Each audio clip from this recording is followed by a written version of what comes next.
It's his fault. It's his fault. No, sir. You know, I used to have a case covered. I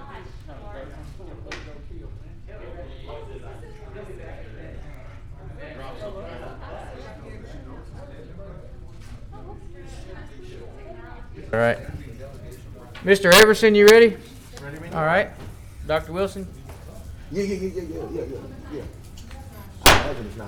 All right. Good afternoon, everybody. We're going to call the Caddo Parish Commission work session to order. It's May the 3rd at 3:31 p.m. Mr. Everson, roll call, please. Commissioner Hopkins. Present. Johnson.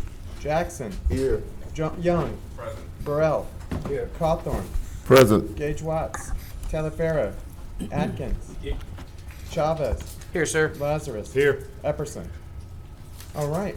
You have 8 of 12 present, and that is a quorum. All right. Thank you, Mr. Everson. As a reminder, guys, please turn your silent or your cell phones on silent. We will have our invocation led by Commissioner Cawthorn, followed by a pledge of allegiance by Commissioner Taliaferro. Please stand. Let us look to God. Dear gracious eternal Father, we come to you this evening with bowed down and humble hearts. We pray that have an attitude of gratitude and thanksgiving for all the bountiful blessings that you bestowed upon us. We pray that Heavenly Father, specifically for our local community, the city of Shreveport and the parish of Caddo. We pray that Heavenly Father to remove the stain of negativity in our community, and that it is replaced with a positive attitude that fosters prosperity in the city of Shreveport and the parish of Caddo. These and many other blessings we ask in your Son, Jesus' name we pray. Amen. Amen. All in attendance, face the flag. Veterans and first responders may render a hand salute. All others, place your hand over a heart and recite the Pledge of Allegiance.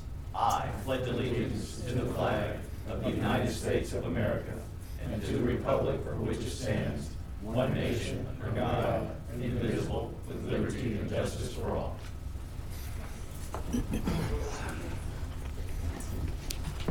Thank you, Commissioner Cawthorn and Commissioner Taliaferro. Moving along, Mr. Everson. That brings us to agenda additions. We do have at least 2 potential agenda additions today. The first one is to authorize the appointment to the Long Range Planning Citizens Advisory Committee. So move for introduction. Second. All right. Make a motion to add this, guys. This Mr. Crackman reached out to me. He desired to be on the long range plan. And I know from our last meeting we were going to have 12 appointments, respectively 1 per commissioner. I can't nominate anybody from my district because the rules state they can't live within the city limits, and Southern Hills in the city limits. So this man lives in the parish and he asked to serve. So I would ask for favorable representation as this goes forward to add to the agenda. We're gonna first off, we need to have a public hearing to allow this to get added to the agenda. Mr. Everson, would you like to have them both public heard or just one at a time? Sure, we can do them together or separate, whatever your preference. Okay, let's do both. Okay. The second item, 4.2, is a potential agenda addition which would authorize a special resolution of recognition for Sam Burns on his first PGA Tour Championship title. I'd like to make a motion to add this, if I can get a second as well. Thank you. I don't think I have to tell anybody about what happened this weekend and the accolades that Shreveport is enjoying thanks to Mr. Burns and how proud we are for him. So I'd love to see this move forward on the agenda as well. I'll open up the floor for discussion. We'll have public hearing if anybody would like to speak either for or against expanding the agenda to add these 2 agenda additions. We'll give a few moments for that.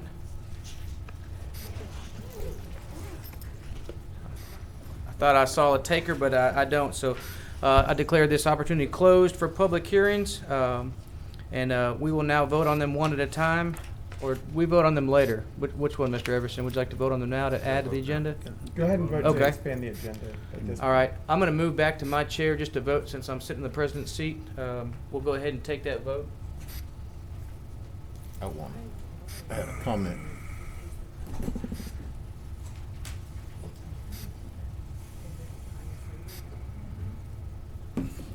I had a comment before we. sorry, Commissioner Jackson. Commissioner Jackson, So which one are we doing first? we're going to do the first one. This is to add Mr. Crackman to the Gotcha. agenda. Gotcha. I just wanted to note that I'll vote in favor of it in hopes that at some point in the future, the favor is returned or the privilege is extended to anybody that is a commissioner for adding something to the agenda. Sometimes things get left out, and there are usually oversight. And just hope the same courtesy is extended to other members in the future. Thank you. Thank you, Commissioner Jackson. Point of information, Mr. Chair. Yes, sir, Commissioner Burrell. I'll assume then by doing this, we have started to accept people for that long range. That's correct, Commissioner. We talked about it last meeting. And we, at this point, we only have 6 names, so I believe we still have 6 more to fill, which will be this week and then in 2 weeks on the next. So if one doesn't get on this week, coupled with a application or a resume, we can stick it on the next one. Okay, well, the reason I'm saying, because we are urban commissioners, and thank you, Mr. Chairman, for allowing us to consider someone, so we will be looking for someone outside the urban center, is what I'm understanding. That's the way that the legislation was wrote. Okay. I see no one else on the board. Mr. Everson? Mr. Cawthorn needs to vote, and Mr. Jackson needs to vote.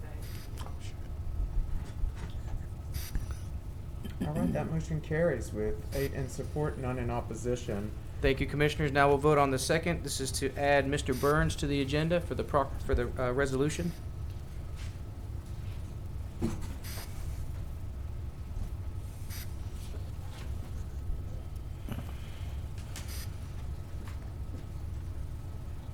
And that motion carries with 8 in support, none in opposition, and 4 absent.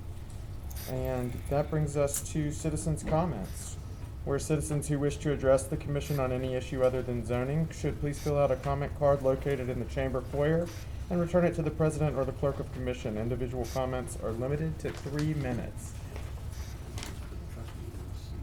And as of yet, I have not received any. I have no public comment cards. Okay, would you like to move on to the next section? Yes, next item. The next item is visitors. We had no scheduled visitors today, so we move forward to old business. We have no old business on the agenda today, and that brings us to new business, where the first item, 8.1, is to authorize introduction of Ordinance 6064 of 2021 in relation to zoning case 21-5-P. It's an ordinance to amend Volume 2 of the Code of Ordinances of the Parish of Caddo as amended, the Caddo Parish Unified Development Code, by amending the zoning of property located on the north side of North Market Street, approximately 260 feet east of Roy Road Extension in Caddo Parish, Louisiana, from C1 Neighborhood Commercial District to C2 Corridor Commercial District, and otherwise provide with respect thereto. Move to advance. Second. To move by the chair, seconded by Commissioner Lazarus, to move ordinance 6064 of 2021. See no one on the board. Let's vote.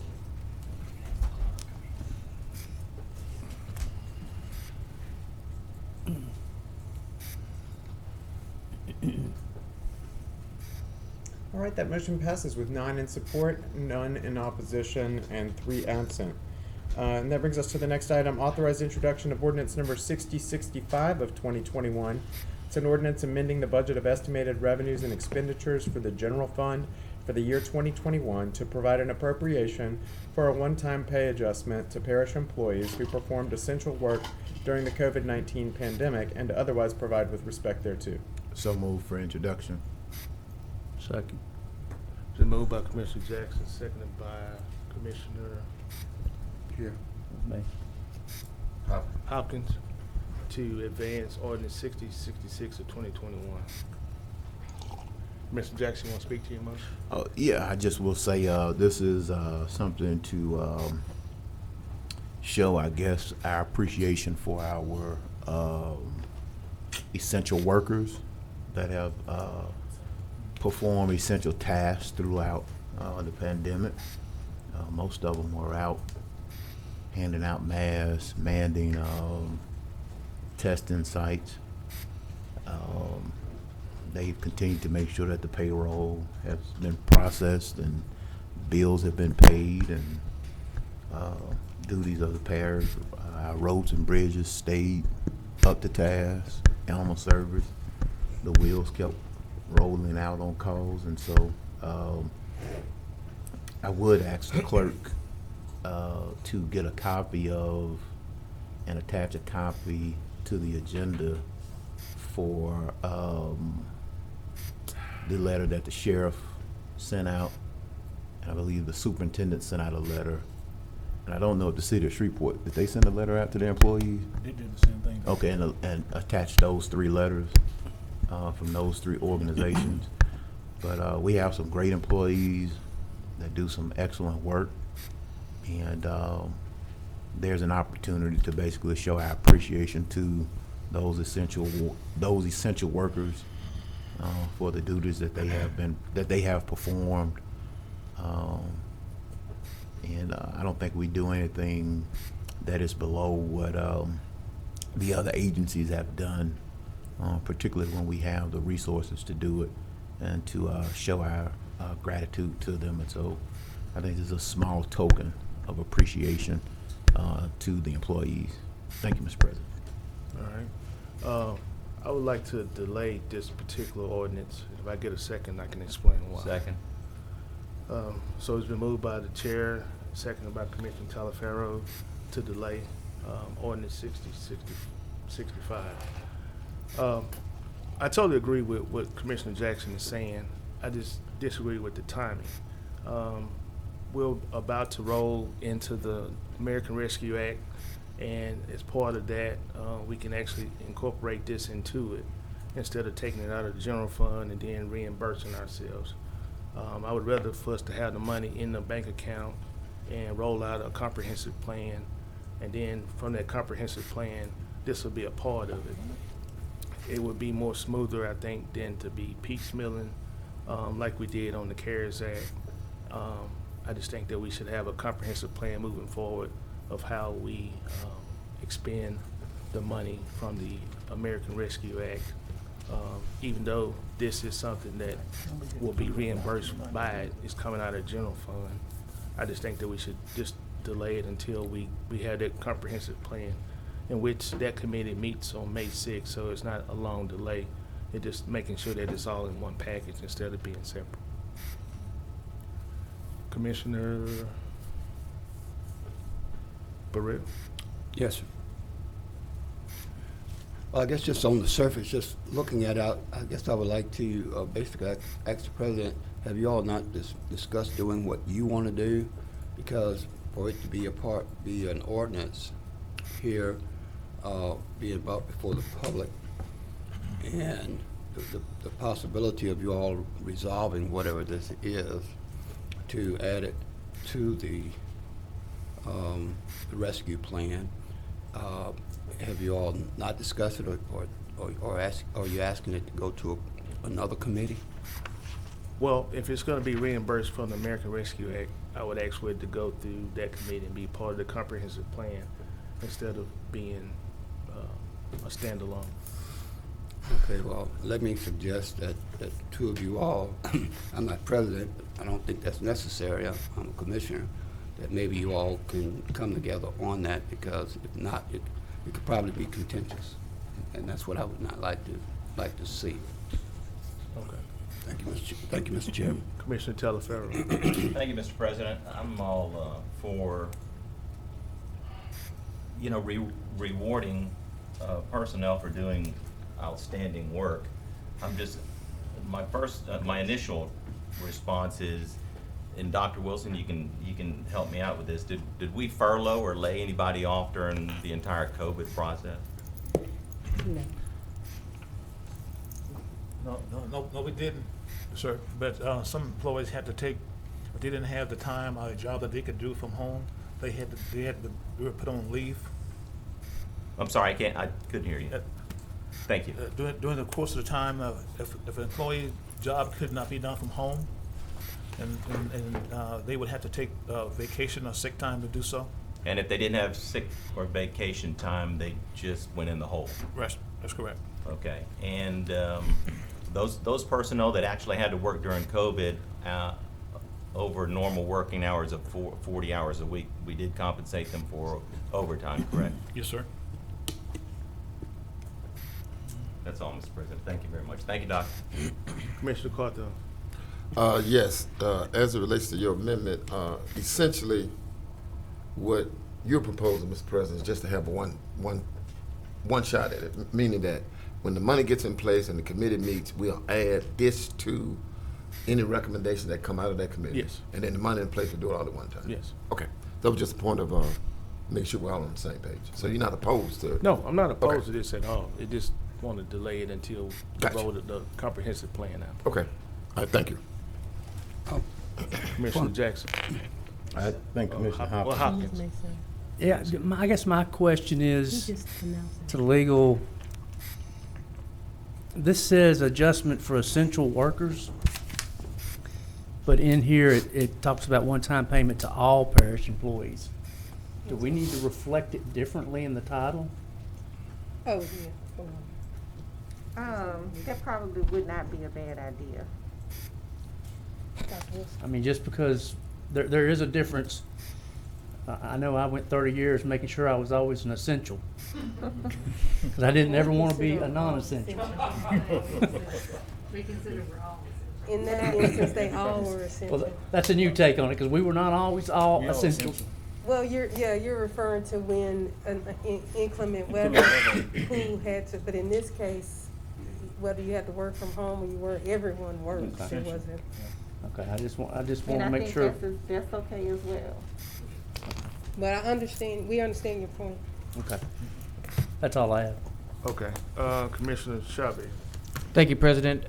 Dr. Wilson, if this goes to that committee, before that committee meeting, can you generate a report to show all the employees that went home to work and got paid, and the ones that were forced to take PTO, and then the ones that could not take PTO, and thus went in the hole, as you said?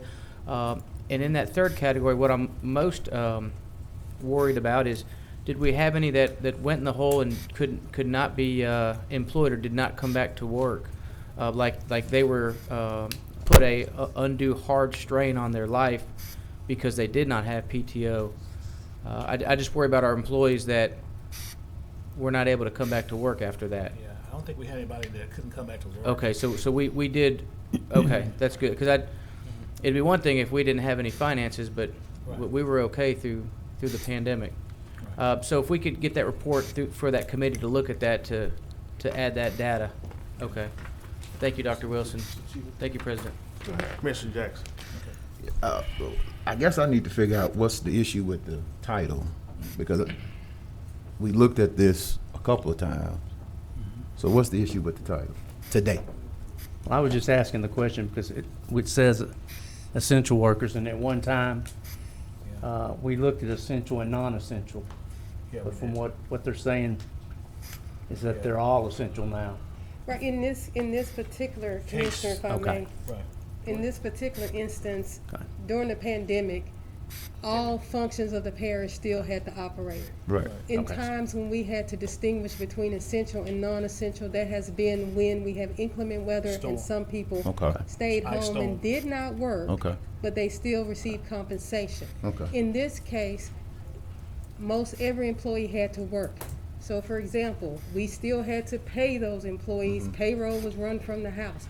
We still Gotcha. had to conduct the evaluate, we still had to do every function that has to be done in the parish was still being done, Right. whether it Gotcha. was from the office or whether it was from out in the field. So in this case, we considered all our operations to be essential because that is what it took to keep the parish running during that time.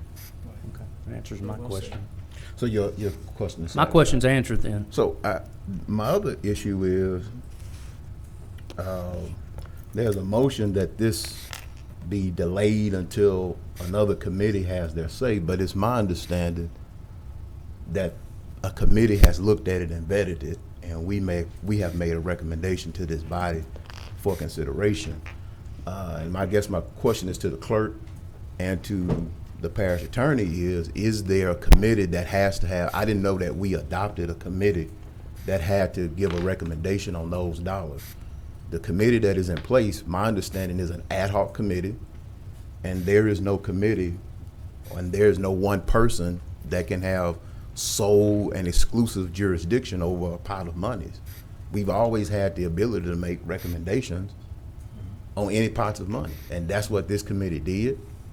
Everybody had an opportunity to attend that meeting. It was advertised, it was published, and the president of the commission sits on that committee. And so there was an opportunity for folks to chime in.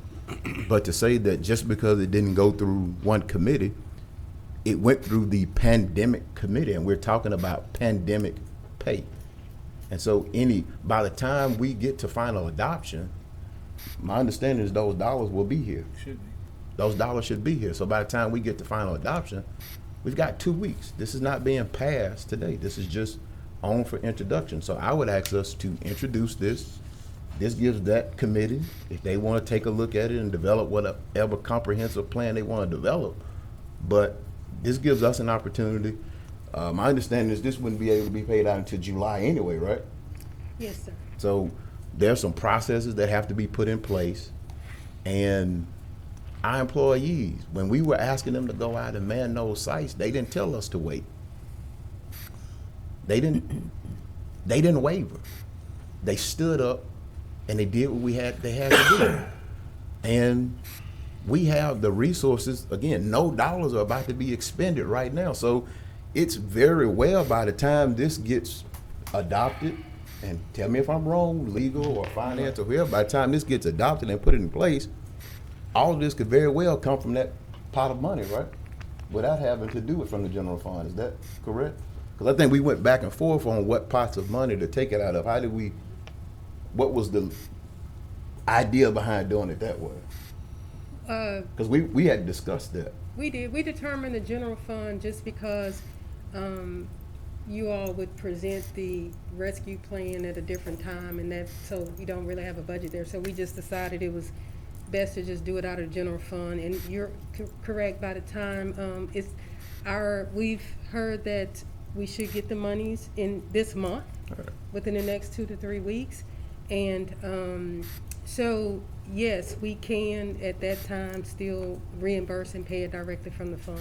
Yeah, so I mean, this does nothing, and I want commissioners to understand that just because this didn't go through the American Rescue Fund Committee, that committee does not have exclusive authority over the American Rescue dollars.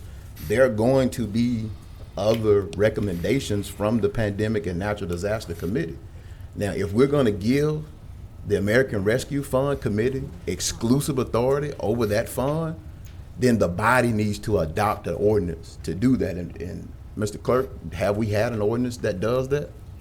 Yeah. Or Madam Attorney, do we have anything in writing that gives that committee exclusive authority over those dollars?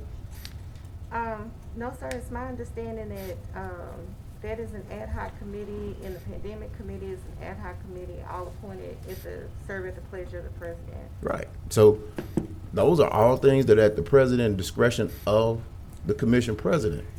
And so there is no exclusivity on the pandemic dollars that we're receiving. So I would ask us to please, for our employees, let's introduce this.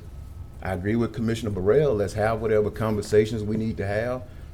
The American Rescue Fund Committee is more than welcome to look at it and chime in and make whatever recommendations they need.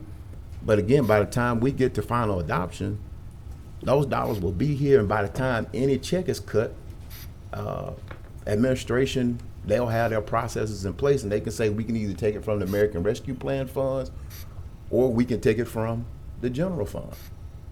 So that's all I'm asking us to do today is introduce it, and let's have our conversation as we go. I've never been one that's not been in favor of giving folks an opportunity to introduce that legislation. Thank you, Mr. President. All right, Commissioner Burrell. Thank you, Mr. Chairman. That was one of the reasons why I posed the question that I posed earlier. I'm a little confused. We are waiting till later to get permission from the American Rescue Fund Committee in order to concur with the introduction of the ordinance that comes from the Pandemic and Natural Disaster Committee. I guess it brings up another question to me. Once the American Rescue Fund Committee review it and concur, would this amendment here go for, this ordinance go forward, or will we reintroduce another ordinance that has the language of the American Rescue Fund in it? You understand my question? You want me to answer? Yes, sir. All right, so basically what I was trying to do is, I want to make the record straight on this. All committees make recommendations to the full body. It's not one individual, it's all committees. So one committee is no powerful than the other committee. All it is a recommendation from that committee to be brought to this body to vote on. Get 7 votes, it passes. So what I was trying to do, instead of piecemealing the money out, do a comprehensive plan, roll out the plan. The plan will have lumps of money going into different divisions, as you might say. Some will be for economic development, some will be for infrastructure improvement, dealing with the water and sewer districts. Some will be for reimbursement of money lost from the parish. But those guidelines have not been officially published yet. So why would we spend money that has not been officially published as a guideline? The guidelines now are what's anticipated to be guidelines. But until those guidelines are officially printed and approved, why spend the money? The money will be coming from the general fund because in this ordinance, it says expenditures from the general fund. So administration can't come back and pull it from the other fund unless they get it from the general fund. So we can't take money from over here because this is telling them where to take the money from. So Commissioner Burrell, basically what it is under the comprehensive plan, it will be one plan that will roll out, we'll vote on it one time, and we'll go from there. And those funds that come from the American Rescue Fund then will officially go into the general fund? No, it will go into the American Rescue Act Fund Separately. So based upon this ordinance, it says it comes from the general fund, then you will not get the money out of the rescue fund. This will come from the general fund if we pass this. This will come from the general fund. Right. If we roll out the recommendation from the American Rescue Committee, which will meet May the 6th, under that comprehensive plan, it will come from the American Rescue Act Fund instead of the general fund. Well, would you have to change the ordinance? We wouldn't pass this ordinance would die at that time. Well, that was my question, whether or not this would ever go forward, or would we just eliminate this ordinance altogether? It would die, and basically we'll take the wording and put it to the American Rescue Fund based upon that. Okay, well, I still suggest that you all get together and pull it together because it's a little confusing to me. I don't know about anybody else. It's a little confusing to me. Thank you, Mr. Chairman. Okay, Commissioner Chavez. Thank you, President. I'll make this quick. I don't really mind if it goes to committee or we pass it to Thursday. I'm fine with either one. But can I get that report before Thursday, Doc? No offense to you, Dr. Wilson, but all the people that got paid 100% that maybe worked from home safely behind a computer, I don't know if we should give them $1,500. They may not like to hear that, but my bigger concern is the ones that were either forced without a paycheck or forced to use up their PTO. I'd kind of like to see something where the employees that were forced to use their PTO got some of that back so that they could enjoy their time off that they earned as opposed to use it for a sickness. So I'll be looking at something in that nature, either if it goes to committee or if we're voting on this on Thursday. But I'd like to see a report to see the true impact to the employees. Thank you, Doc. Thank you, President. Commissioner Talaferro. Thank you, Mr. President. I echo the same sentiments as Commissioner Chavez in that I'm not sure, I am sure that maybe the Pandemic and Natural Disaster Committee came up with the $1,500 for full-time and $900 for part-time. I don't know what were the metrics in selecting that amount of money. And, I would I guess it's more about the principle that, you know, if you worked, you got paid. If you worked overtime, you got paid. If you didn't have a chance to come in and you burned all your time up, then maybe we can consider either giving your time back or compensating you on an hourly basis for the time that you expended or didn't get back, something like that. You know, as far as across the board, you know, $1,500 or $900 compensation, I just don't understand the principle. You know, I'm all about, you know, rewarding people, and but I'm just not understanding the principle of it. So I'd like to see that reported. Thank you, Mr. President. All right. Commissioner Jackson. Yeah, I like to point out in here, the guidelines that the Treasury Department is going to set has not been made public, but it is in the statute. And if you read the actual ordinance, it says monies covered to the cost of pay adjustment shall be reimbursed from funds received from the American Rescue Plan under the essential worker provisions in accordance to subtitle M, section 9901 of the American Rescue Plan. So the actual act itself permits this. You don't need Treasury guidelines to tell you what is in the act. The act allows you to provide for essential worker pay. The act does not allow for you to do things with pensions and things. It prohibits things like pensions, and that's where the act will get into those kind of details. But an essential worker pay, that is in the act. You don't need Treasury guidelines to be promulgated, an administrative promulgation from the Treasury Department to do that. That is clearly stated in the act if you actually go read it. Commissioner Burrell, to your question, the funds would come out of the general fund, but they would be reimbursed. And you've been around government long enough to know that you take it out of one pot of money and you put it back in another. So, I mean, we do that all the time in government. That's not anything nefarious. That's not anything complicated on the administrative team. That's done all the time. And so I just think our employees have worked hard throughout this pandemic. I've been out there with a lot of them when we've done food drives, when we've done water drives, when we've done all these things. And for us to say, well, you know, we're going to postpone or we're going to wait or we're going to tell them to wait just so another committee can put eyes on it. Again, the American Rescue Fund Committee has an opportunity to meet, but our committees have a duty to meet, and so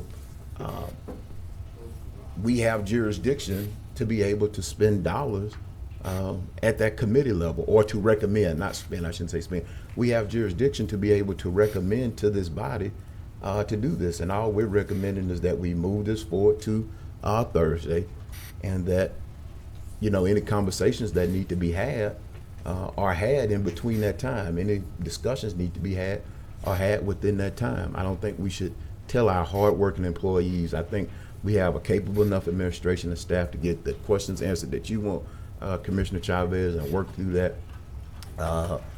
Commissioner Teleferro, those sheriff's deputies and police officers, Commissioner Teleferro? Yes, sir, I'm sorry. Those Go ahead. sheriff's deputies and police officers who earn 100% of their pay, they all received essential worker pay from the sheriff. They received essential worker pay from the city of Shreveport, and they didn't receive any furloughs and things like that. And so this is consistent and in line with what other agencies have done with their federal COVID dollars. And if it was not permitted, the committee wouldn't have made the recommendation. So I ask us to move this forward to Thursday, and whatever conversation we need to have, we can have as we go. Thank you, Mr. President. Commissioner Burrell. My final thoughts, Mr. Chairman, is are we moving toward competing recommendations? Because if we're saying that we're waiting for the American Rescue Fund Committee to give us yay or nay, and you have a recommendation from the Pandemic and Natural Disaster Committee, suppose the American Rescue Fund Committee does not approve of this, where do we go from there? How do we resolve this? That's the reason I go back to the initial statement I made of seem like there's a competing interest here, and this is just my my observation and what I'm discerning. And if so, that we could somehow get on the same page, because it appears to me that at some point there could possibly, not saying that it will, the American Rescue Fund Committee may come back with a recommendation of yay. But the pandemic group has already brought forth their recommendation. And then if they become competing, then where do we go from there? Is that a question to me? Either one, I'm I mean, just trying to I would resolve just this say in that- my mind. I would just say that when I was asked to chair this committee, I originally didn't want to, but I took up that charge, spent countless hours on the phone with NACO on webinars. If you recall, Commissioner Burrell, I was hot at the end of 2020 when I felt that this body got snubbed for COVID-19 relief dollars because our employees were out there doing the work. We were out there at those sites. We were down in the trenches responding to COVID-19, and it was a resolution that I brought here to make sure that our senators understood that we felt some type of way. And so they went to work to say, we're gonna make direct appropriations to parishes. It is not my hope that the pandemic committee would be competing with anybody. Our goal is to work together and to make sure we're moving things forward and not at a standstill. So the notion that this somehow is going to be competition or in competition with another recommendation, I don't understand why that would be the case. It's not anything more than what other agencies gave out. It's not anything less than what other agencies provided to their employees. We went across the board. I got recommendations from administration on what their level would be, when they wanted to roll it out, and what fund. They the one who made the recommendation to take it from the general fund, not me. We did. Well, let me respond to that, Mr. Chairman.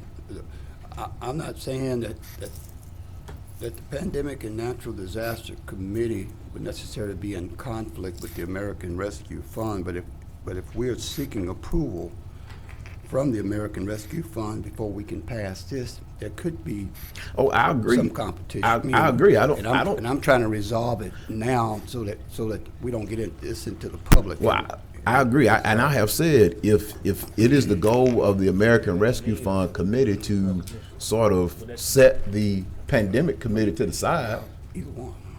if it is the goal of the American Rescue Fund Committee to set the pandemic committee to the side, then we need to do that, because my committee, we're not just going to be meeting just to be meeting, and every time we bring a recommendation, it's, oh, well, this committee needs to sign off on it, or this committee needs to review it as well. So I just don't understand why we would do that. Mr. Chairman. Mr. President. Are you done, Commissioner Burrell? No, I thought you was going to address it. There's no competition. Just like I said earlier, I just think we should have a comprehensive plan instead of piecemealing. We did that on the CARES Act. I just wanted us to have a comprehensive plan. If you look at the state is doing a comprehensive plan to roll out. It just looked more uniform that way. There's no competition. I'm good. Commissioner Carter. Yes, sir. In as much as Commissioner Jackson has done extensive work in his committee on this recommendation, in my estimations, could the fix be, we go ahead and approve this today and we change in his ordinance that is funded when the American Rescue Funds are brought to the parish? As long as we change it in the body and not the title, I'm good with that. Because you can't change the title. Change the title, then it's got to come back through. What was your question? No, I'm going to suggest that if we pass this today, your ordinance, and we change the funding until the money from the American Rescue dollars come into the parish. I'm fine. At that point in time is when we fund it. I'm fine with that. And then that would put us in sync with the recommendation. This will go to the American Rescue Committee subcommittee, and it can be discussed in there. But the comprehensive plan that we bring out of there, this would already be approved, and then we'll fund it when the monies are in place. Fine with me. But the problem gonna be is you still gonna have to take it from the general fund and then reimburse it back because that's in the title.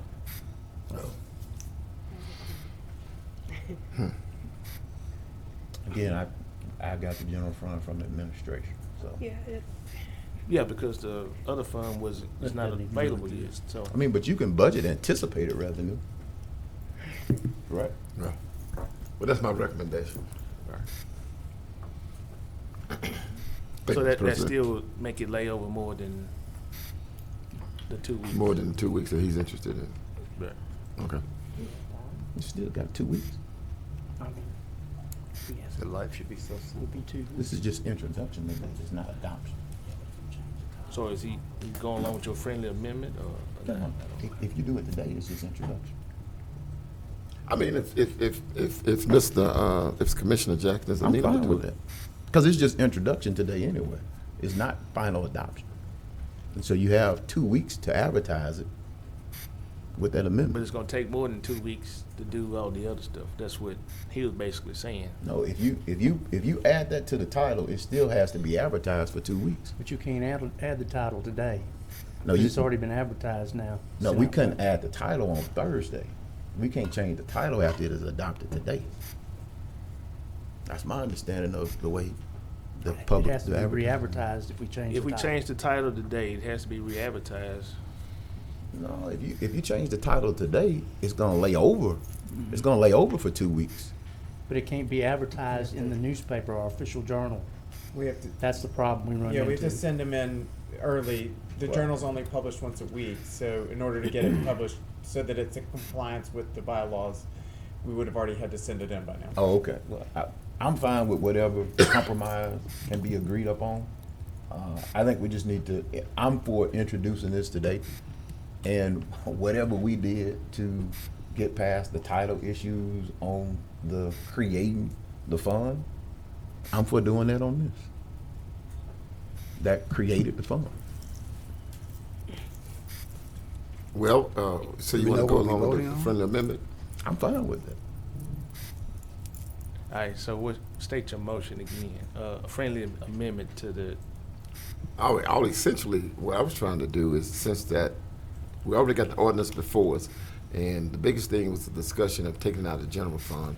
I'm only suggesting that we go ahead and advance it today, and as it relates to the funding, when the American Rescue dollars come in, we fund this at that particular time. How is that stated, other than a dissertation? Did you call me? Attorney Fraser, yes, can you clear Yes. this up? I just have a question as to which motion the friendly amendment is to. He wanna add the friendly motion to the original motion. Thank you. So, thank you for asking. I'm a little confused too. So there was a substitute motion on the. Right, on the- and then this would be the second amendment So this to, is, second amendment to the original motion. So Yeah. the original motion is what he's stating, but to delay it until the American Rescue Funds are in the bank. Correct. Or in place. Or in place. I actually think that you have a point of clarification, is that as long as it is germane to it, his amendment is okay. And his amendment is germane to the appropriation of dollars. It doesn't have to be in the title. You can change where the source of the funds are coming from, so long as you're doing the same thing. It achieves the same results. So we get clarification from the parliamentarian or the? I want that from the parish the attorney. attorney. Not from me. Okay, I'm it's my confused. understanding, first of all, that there's not been any recommendations made to change the title. Right. The recommendation, the first motion is to move this to Thursday for introduction. The second motion, which would be a substitute motion, is to table this from to today delay. until the American Rescue Fund dollars are received. And then there is a friendly amendment, is my understanding, to the first motion to move this for introduction to Thursday with an amendment in the body that the funds be taken from It's not from the general fund, but from American Rescue Fund dollars. Correct, when they're put in place. Which is in the title. But you can change the body of the text. But you No, advertise by title. The title doesn't mention what fund. It does. It is a It general. does. It says General general fund. fund. It's from the general fund. Oh, from the general fund. Well, if you're gonna change the title, then you cannot move this to Thursday for introduction if you're going to change the title. Right. Moving forward. Miss Erica Bryant, Yeah, you had your hand up. just for clarification, my understanding is that Commissioner Cawthorn is only asking that we not make any payments until the money is received. Has nothing to do with the funding source, it's still the general fund. All we would do later is come back and do a budget amendment to transfer the monies from the American Rescue to the general fund. So his amendment it's just saying, don't fund it until the actual monies are in the bank, but it still would come from the general fund. That doesn't change the title so essentially, we wouldn't pay anything until we had the monies in the bank. But we wouldn't pay anything, we're not planning on paying anything until July. So there is time to still have the committee meeting with the American Rescue or what have you, and work out whatever issues, even if this should pass, because it's not our intent to pay this out before July. All right, Commissioner Hopkins. Okay, so we all understand and talking the same language. We would move this forward by introduction on Thursday. We would come back in 2 weeks with a hearing and vote. If that money comes back, when the money from the American Rescue. from Washington comes in, then we'll do another ordinance, budget ordinance, moving that money. Is that correct? Yes, we would Okay. have that as a part of the American Rescue Plan, the comprehensive plan, we would have that transfer, Okay. yes. So actually, we're still in a 4-week period, what we would have to do. But you would we be that way But we anyway. would be where we needed to be Yeah. when the money was ready. Okay, that's all I want to be sure. So, Saying- I'm sorry. Go ahead. So as a point of clarification, we would just eliminate the substitute motion and go with the final amendment to the original motion. Yeah, the And friendly we'll amendment be to the all original motion. satisfied. I would be satisfied at least. Yeah, All right, If so that would be the that's we're my- case. about to vote on the friendly amendment. Okay. Um, That's what I'm, Commissioner but Cawthorn I just want to make sure that's what I'm understanding. in order to move proposed, and it forward. was seconded by somebody. Commissioner Commissioner Jackson. Jackson. All right. So that's one we'll vote on now. The friendly amendment that Commissioner Cawthorn suggested. Wait, so I thought the motion on the floor was the substitute motion. No, he made a friendly amendment to the Original original motion, which was the second amendment to the motion itself. So there couldn't be no more amendments. Yeah, okay, so, but I just wanted to make sure, so there was a motion and second, I know Commissioner Cawthorn.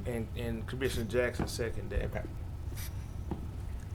So seeing no one else on the board, let's vote.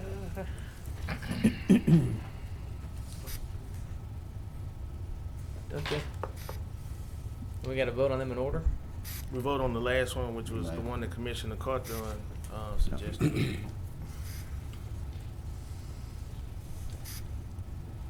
Commissioner Barrow, Okay, that motion passes with 8 in support, 1 in opposition, and 3 absent. All right, next item. And the next item is authorized introduction of ordinance number 6066 of 2021. It's an ordinance amending the budget of estimated revenues and expenditures for the economic development and the oil and gas fund for Juneteenth firework display and to otherwise provide with respect thereto. Move for introduction. I second. Second. It's moved by Commissioner Jackson, second by the chair, to advance the ordinance of 66 of 2021. Commissioner Burrell, you on the board, or Yes, sir. Commissioner Jackson, you want to speak to your motion first? Yes, thank you, Mr. President. This is basically what we do with the similar and in comparison to what we do with the KTBS Freedom Fest Independence Day. As you know, we voted last year to recognize Juneteenth independence in perpetuity in Caddo Parish as an official parish holiday. You know, it's consistent with what's going on across the country in municipalities where they're recognizing Juneteenth. And so this is just an opportunity. Roe Omega and Friends, they host a great festival during Juneteenth weekend. I believe they're going to do that this year. I hope they are. But this is an opportunity to display Caddo Parish and show folks the quality of life that we have here on display. This does not take anything away from the festival itself, but it is an opportunity to sort of, I guess, embellish the festival. What I would ask, I know that KSLA would like to have a conversation with administration to kind of just work out the details and things of that nature. I don't want to get in the middle of that, but definitely want to bring KSLA, Roe Omega, and anybody else that's a partner in that together, because I think it's an opportunity, one, to show the product that they put on downtown, to show everybody what they may be missing out, and to also reach a broader audience as well. So, and to hopefully attract some more private investments into the festival. So I think it'll be a great opportunity for Caddo Parish, great opportunity for Juneteenth weekend here in Caddo Parish. And I ask for us to move this forward, and I'm open to any questions that you may have. Thank you, Mr. President. All right, Commissioner Burrell. Thank you, Mr. Chairman. This particular ordinance itself is somewhat dear to me. I guess I didn't look at it from that perspective at first. This is a one-time firework display, but I passed legislation when I was at the state to extend the time in which the citizen can participate and have fireworks during this time, in order to educate the public of how important this date is to some of our citizens in our nation. A lot of kids, as well as our adults, have no idea of what Juneteenth is and what it means to a large population in this nation. And as a legislator, I sponsored to add days to, or extend the time from July 4th, I mean from July 4th backwards up to include Juneteenth, in order for our citizens to take part. And I believe we can do that in the parish, but we have to we would have to vote on that also. So I would like for our attorney to look into that. I can go back and pull the legislation myself, but it's on the books. It actually passed with no opposition at the state level, but in order to enact it within the parish, we would have to vote on it. So I'd like for you to look at that, Madam Chair. Just a point of information, Mr. Chair. All right. Thank you, Commissioner Burrell. I think this is a good idea. I at one time chaired the Roe Omega and Friends before I got elected, and the festival has grown over the years and continues to grow. And this would be in addition to that. There is one question I do want to make sure that we get cleared up before this gets down the road too far, is making sure that this, on the city side, that they don't have any ordinances in place that fireworks are prohibited at certain times of the year. Because I know at one time they passed something like that you couldn't do fireworks at certain times of the year. I know they did it for around the 4th of July, around in New Year's, but just want to make sure that this can also fall into that. So if there needs to be a city resolution I hope you'll be able to go lean on along the shield with. for that one now. Huh? I hope you'll be able to lean on the shield for that one. Well, If they I'm have just saying one. that basically, just want to make sure we got stuff going together, Right. and so we get there and we say, okay, the city didn't approve it, so we can't get it done. Right. Well, So I think Dr. just- Wilson, Just to go ahead and make sure that puts that on somebody's mind, so it just rolls together, and Yeah. we can get that resolution from the city as well. That's all. Commissioner Carthel. Yeah, I just had a quick question. What Commissioner Jackson is proposing on the Juneteenth Independence Day with KSLA is the weekend of the 19th? Because that's Juneteenth. That's the weekend of the festival. But is you all event is going to be that It's that the same weekend weekend? of Roll Making Friends. Yes. Okay, it's going to be on the same weekend. Like Yeah. I saw a date, the 26th. June or something. 19th, 20th, and 21st. Okay, got it. Okay, that's fine. Commissioner Teleferro. Thank you, Mr. President. I see that KSLA is doing live remote broadcast, and you know, I know everybody's familiar with KTVS's July 4th celebration. Have we reached out to any of the other media outlets to maybe help co-sponsor, offset the cost of the fireworks and the event itself? And or is KSLA going to be the main sponsor? I think, is that a question to me? I'm Yeah, sorry. just a question. I believe last year when they saw us adopt the Juneteenth holiday, her name is escaping me, but the big boss over at KSLA reached out and indicated that they would like to be a sponsor, and I think they offered maybe a 2-hour or an hour block of newscasts and some advertising to be a part of that. So I'll have to take the blame. We were meeting via Zoom and stuff, and things just kind of fell through the cracks. And so Jane reached out to me last week actually. She reached out to me last week to sort of remind me. And so no, to answer your question, no other outlets. I'd imagine they would want exclusivity, as KTVS has with theirs, as a part of theirs. And so I don't necessarily know that they're competing, but just something to just be a part of the Juneteenth. They had an interest in being part of the Juneteenth deal. So I didn't go down into the weeds with them. That's why hopefully they'll have a call. That's all usually ran through administration and not the commission program. All right, thank you, Mr. President. All right, Commissioner Burrell. Just as another point of information, to let you know too, that the legislators, when it was passed at the state, they looked at it as an economic development initiative because many of them had fireworks stands and they put people to work and that type of thing. And I was really surprised that most of our white legislators, they knew more about Juneteenth than our Black Caucus did. That was news to me. So because they looked at it from a standpoint of economic development. So just as a point of information, Mr. Chairman. All right. Thank you. Good point. Let's vote.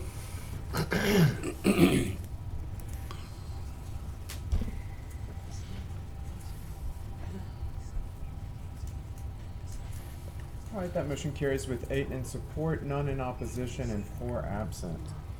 The next item on the agenda is to authorize the special resolution of recognition and appreciation for Dr. Martha White. So moved to englobo the authorization for Dr. White, the zoning board, and the three Second. of them, four, 4, Four. 5. Or five. five, yeah. Appointments. Rolling. Second. Second.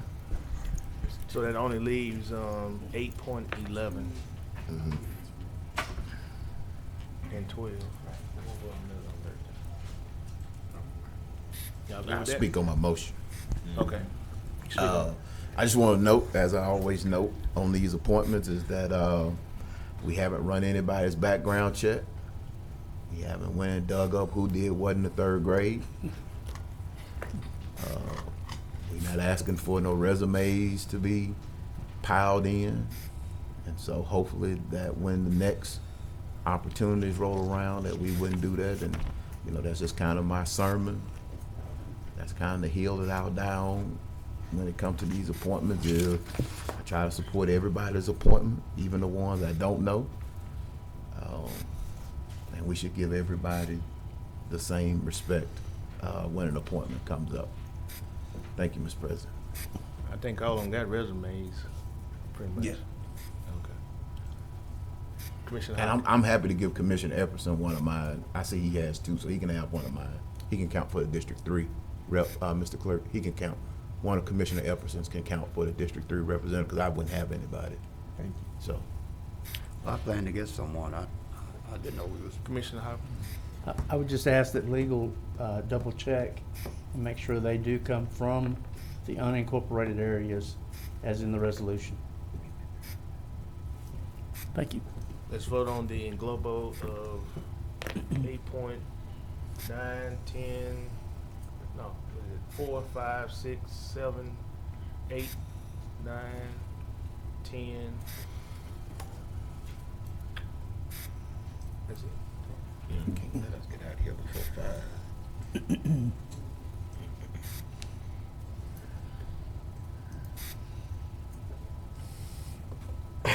All right, that motion carries with 9 in support, none in opposition, and 3 absent.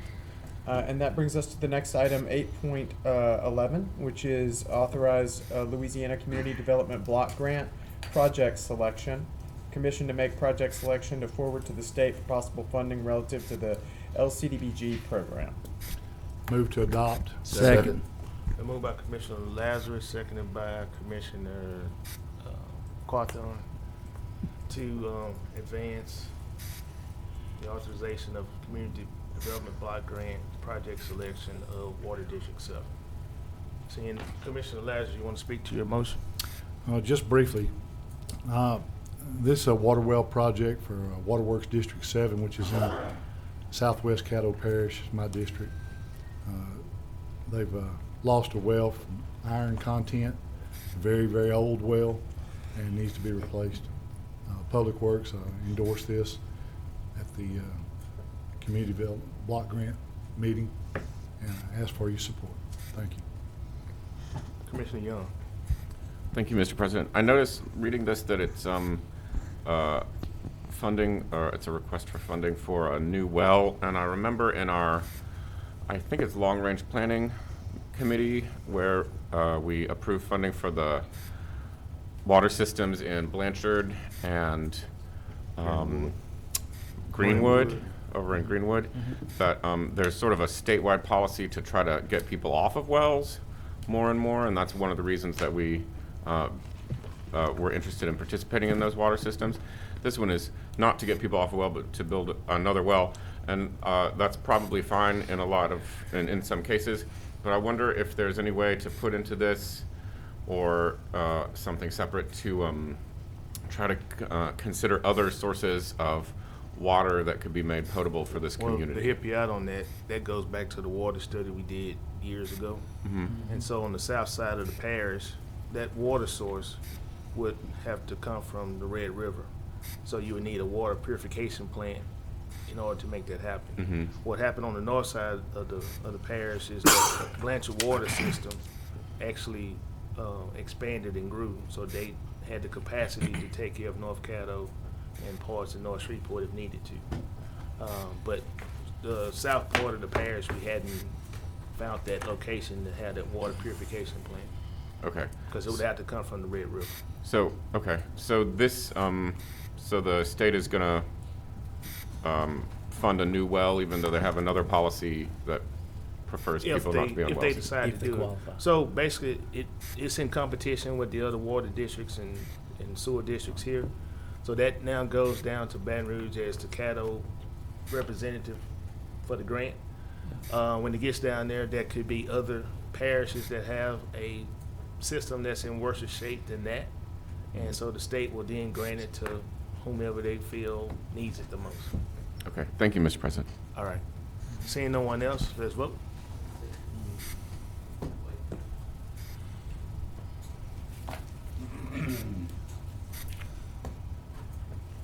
All right, that motion passes with 9 in support, 0 in opposition, and 3 absent.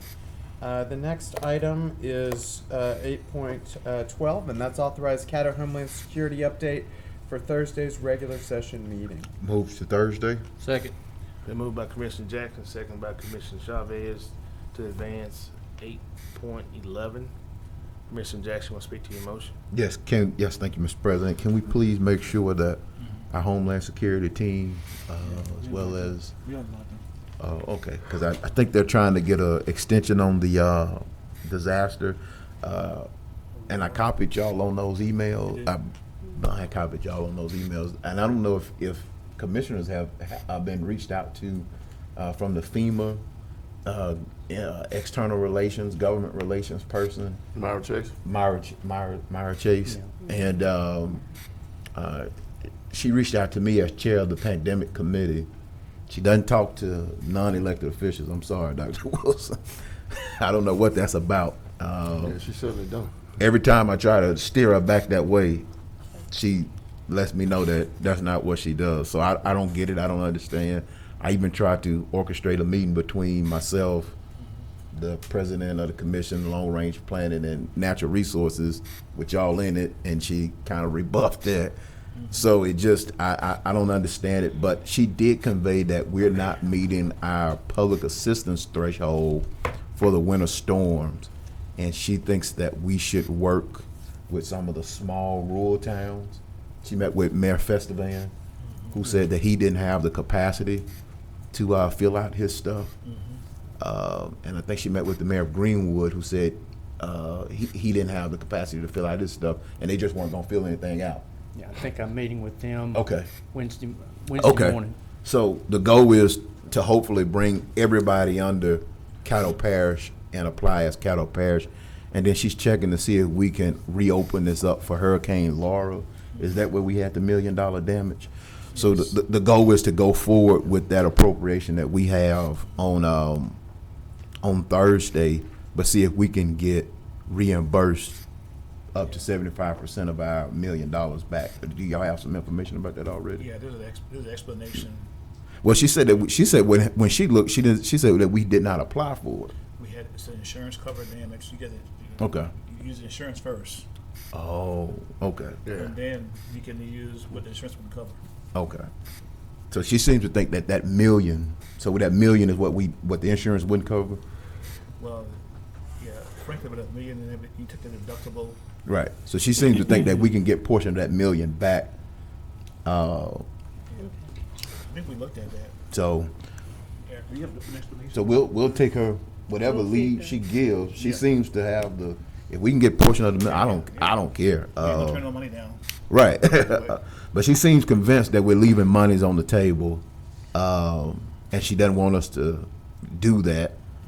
Okay. And so if we could get Mr. Glass down to give us an update on where we are with these projects. Yeah, Dr. Ward will give us an update. Not Mr. Glass, Mr. Jump, Weaver. and Mr. Weaver. Yeah, Mr. Weaver and Jump. Yeah. I'm sorry. But Dr. Ward is working on all disaster recovery monies for us. Okay, well, if it's Mr. Ward, that's fine, but whatever it is, and we can follow back up with her, maybe with a letter from the president of the commission or somebody, I don't know, but it's all over my head after a certain point. Okay, we talk about Thursday. Thank you. And is the Homeland Security people okay with us? We're going to invite them to come, Hold on, we can't, be a part of the discussion. can they decline to come? I mean, yes, they can. Well, it might be at some point, we need to, how do we negotiate that contract, or what is that? Because when we have Homeland Security needs, we need somebody to talk to. They have not refused before Okay. to attend a meeting. That'd be the first time that they didn't show up and we invite them to come and speak to us on the issue. I may just still be a little salty because they skipped the meeting last week. So we'll see, Jeff. We'll see.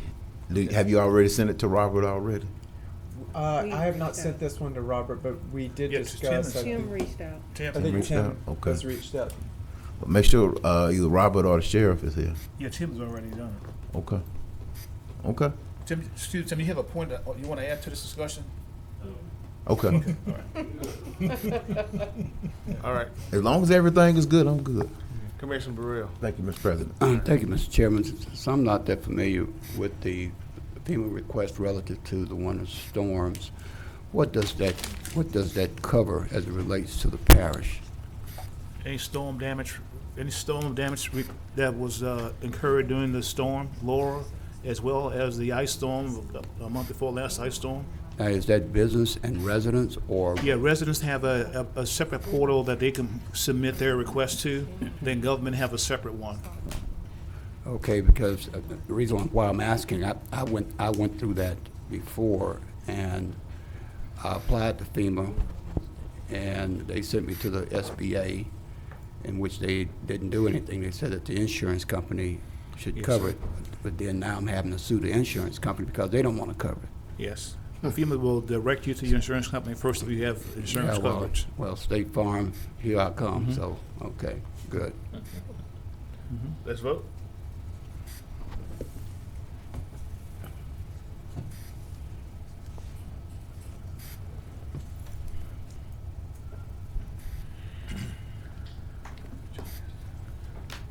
All right, that motion carries with 8 in support, none in opposition, and 4 absent. And that brings us to the first of our 2 agenda additions, which was to authorize the appointment to the Long Range Planning Citizens Advisory Committee, authorizing the appointment of Chris Crackman to the Long Range Planning Citizens Advisory Committee. So moved. Second. Second. Been moved by Commissioner Young, seconded by Commissioner Talaferro to add Chris. Crack. Chris who? Chris Crackman. Crackman, to the Long Range Planning Citizens Advisory Committee. Seeing no one on the board. Can I move to Globo, Mr. Crackman, and the recognition? What's the recognition? I missed Wasn't that. there a recognition? Sam Burns. Sam Recognition Burns. of Sam Burns. So, Who won the PGA Globo in title. advance, those two, please. Second. Okay, Thank it's been moved by Commissioner Jackson, seconded by Commissioner Chavez to englobo both the appointment to the Long Range Planning Citizen Advisory Committee and the special recognition of Sam Burns. Burns. Okay. Commissioner Jackson, you want to speak to that? No. Let's vote.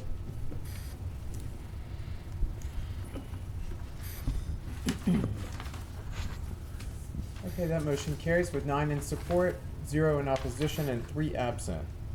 And that brings us to communiques and committee reports, where the first item we have under that section is the administrator report. Okay. Good afternoon, President Johnson, Commissioners. afternoon. My update is as follows. The relocation of the Confederate Monument, we are still working on that. As you're all aware that the bids came in too high, so now we in the process of looking at it again and moving forward with trying to get a service provider within our budget's range scope. The disparity study, we received 4 proposals for the disparity study, and we selected Keen Independent Research has been selected to do the study for us. The I-49 welcome sign has been approved by DOTD, and we're waiting on them to permit the process. So the issue with finding a place to put the northern sign has been resolved, so we steady going ahead now, and I think we went back and we did start the design. Did Mr. we Johnson? move the deer out the river? Yes, sir. Okay, Yes, sir. all right. Yes, sir. Okay, the rentals, emergency rental assistance program, we've so far received 3,700 applications. The first payment went out April 30th, and we expect another payment to go out this Friday. And we are still encouraging people to apply for it at our Caddo COVIDRentHelp.org.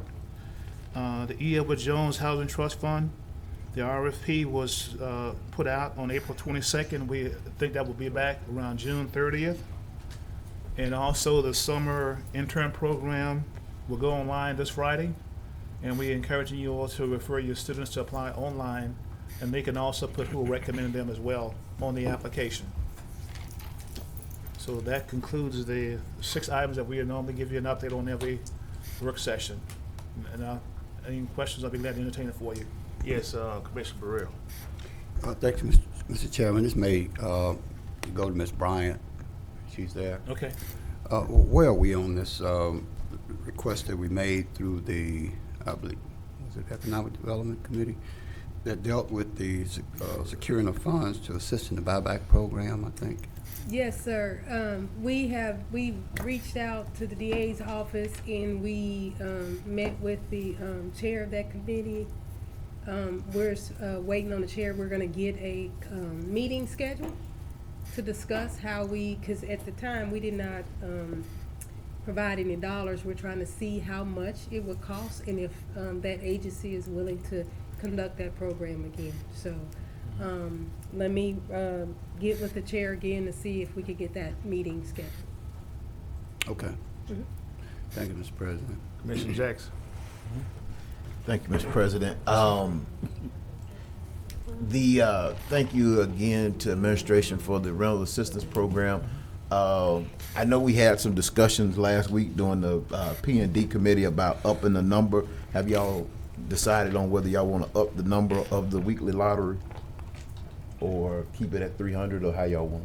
Oh, they've upped it. Or just go ahead and pay everybody out? They've upped the number. Okay.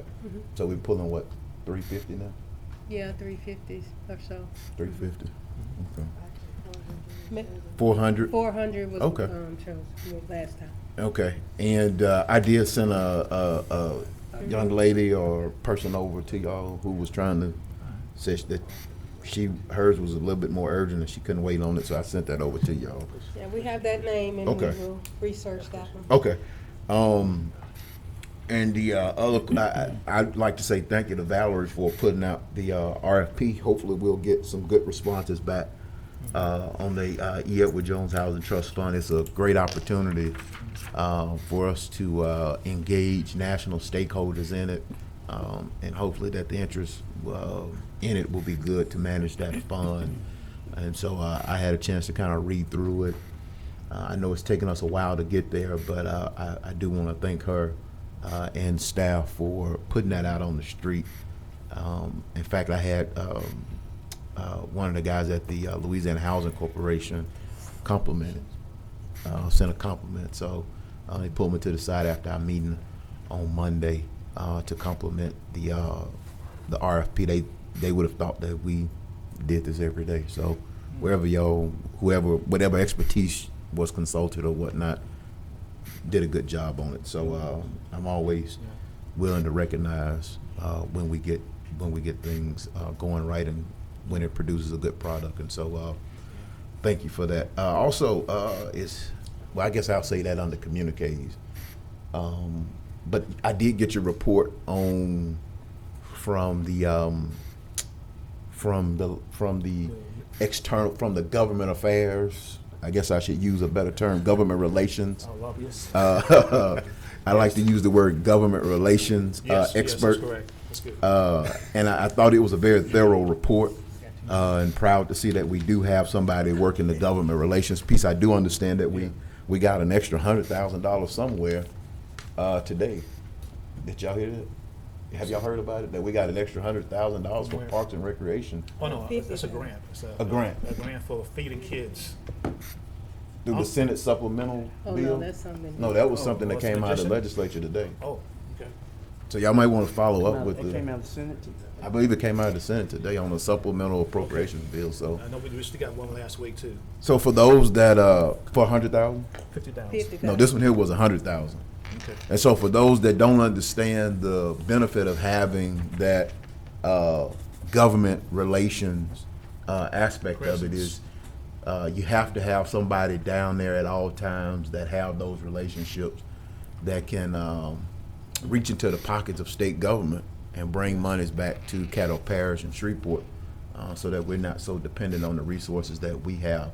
And so I like the report. I suggested that we do breakfast for them if we can get down there next week. If not, it was just an idea. Yes, sir. Since we'll be doing the police jury convention down there, and we'll be down there with them.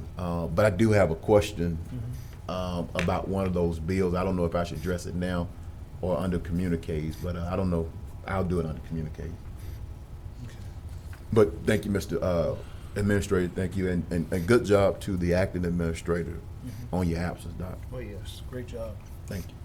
Awesome. Commissioner Carter. Yeah, I was just want to ask, as it relates to the application you said for the traditional summer program we do, if a person is interested in applying, they need to go online and do that? Caddo. Just go to our website, It's caddo.org. caddo.org.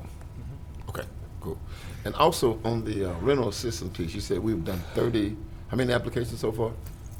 3,700. So those are the tally of the individuals who have applied.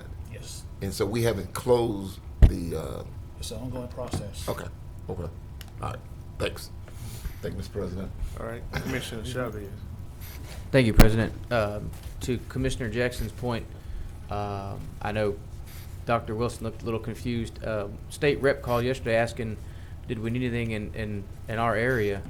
And I told him that the lights at the park weren't that great and it was dangerous at night. So he said, well, can I get you guys $100,000 to upgrade the lighting at the park? And I said, well, Oh, heck that yeah, must be what it we is. can. And this is where it comes to play, where, like you said, if you have a good relationship with your state delegation, that they call and say, what do you guys need? And even on a Sunday afternoon, you tell them what you need, and bam, Monday morning, we have money for our park for new lighting. So I'm all on board with you. If you want to go eat breakfast with the guys next week, I'll be glad to join. So good to see you. Man, and Commissioner Jackson's always on top of it. He knows what's going on down there. Jeez. That's all, President. All right, Commissioner Burrell. Thank you, Mr. Chairman. Going back to the cattle rental program, I've had a couple of constituents who have applied, and because it appears to be somewhat competitive between the suppliers, the one who, I would say end users, what is the 4 organization or 5 organization that we have to deal with it. One organization may call the constituent, one organization may call the customer and get information, and the next time someone else, they may wind up going through another one of the service providers, and you have split information. They're giving information to one and then giving other information to the other, and it's not coming together. In the end, I had 2 to call me on that. So it appears that the organizations are not talking with each other. These service providers, that information is not going into a collective area to, in order to combine the information, and it's creating some confusion. I talked to some of the providers, and they said, well, no, we don't necessarily talk to each other in terms of different, the information that they receive. So if a customer provide information to one and don't provide that same information to the other one, it does not go into a collective box where you have a collective sense of information on all. You understand what I'm? Yes, sir, I understand it. Yeah. Yes. Ms. Haley, you want to address that issue? Yes, sir. Commissioner Burrell, all 5 community partners enters the information into the same program. It does appear that there has been a community partner or 2 that have reached out to those, to individuals to get the information, and perhaps they follow up with somebody else. And although that is the case, the information itself, the end user, the tenant, the renter, they have a username and password, and everything they need to know is in their login information. And there's a status, it's called the Message Center in the program, that they can go in and look at and get an idea of exactly where their application is and what the status is and what is needed. So I wouldn't, although those community partners are super helpful, if they have their username and log on, they can look at it themselves, or they can call that 226-6598 number, and they can get someone on the line, and they can also give them updated information. But they should be able to log on and get that information, even though you gave it to 2 parties. Well, I guess my concern is, after they explained it to me, is that one is not talking to the other. In other words, it doesn't seem to go into a collective database, and I'm sure it does. It does. But they're asking, they would turn around and ask them, well, will you resend the information when the information is already in there, because they've given it to someone else, to another provider. You understand? Yes, sir. Where that is? Yeah. I've tried that, and I saw what they were talking about, so I said that I will address it to you. Okay, thank you, Mr. President. That's it. Okay. Next item? The next item is going to be just commission remarks, communiques, reports, and other items related to work session. Commissioner Jackson. Yes, thank you, Mr. President. I'll just be remiss if I didn't say I like this setup that we have, where I don't know how this happened, but we Looking flow at the through our bylaws. business. Was this an accident? Looking at the bylaws. Huh? Looking at the bylaws. Oh, yeah, this is a good setup.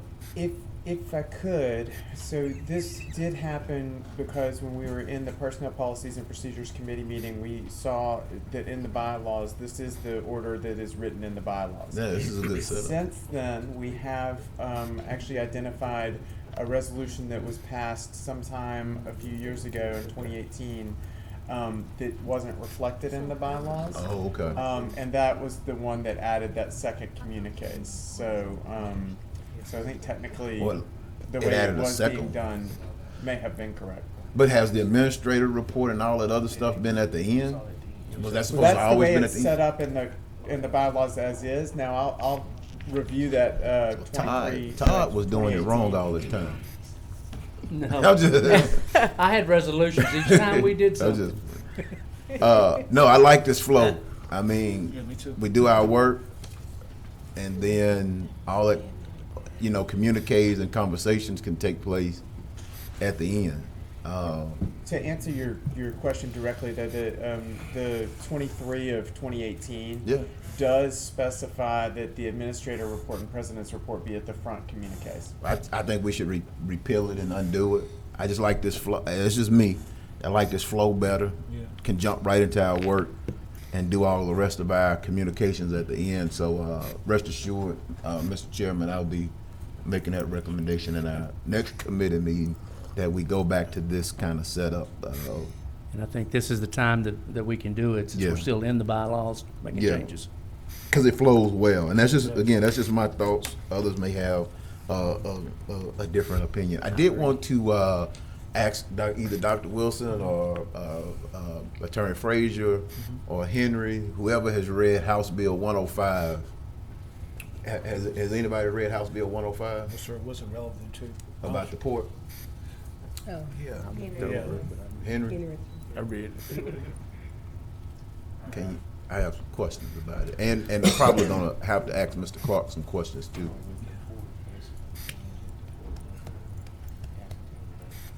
Can you give us just a brief summary of what House Bill 105 does? Just real brief, because I only got 10 minutes, I think. It basically, last year, they passed a bill that addressed the same issues. There was a question about whether it was properly adopted. The bill does many things. I don't know, I've read it, I know some of the issues, but I don't know what it is specifically you're wanting Well, to ask about. I guess, I know there were some constitutional issues about the port, and the 1974 Constitution and things of that nature. Didn't you give sort of an opinion, or didn't y'all issue an opinion on that? And I think this bill is a byproduct of some issues with the MPC or some. The Constitution addresses deep water ports, and this port doesn't qualify as a deep water port. So that's a piece of it with regard to, I'll say, overall jurisdiction. There was it 4 or 5 years ago, an issue with regard to whether or not a new building out there, a new business out there had to meet MPC zoning and landscaping standards. So I guess my question is, if this is passed, the port wouldn't have to comply with any local zoning. There is a provision in the bill that would take out the authority of local governments to have any regulatory power over the port, correct? So let me pose this hypothetical question.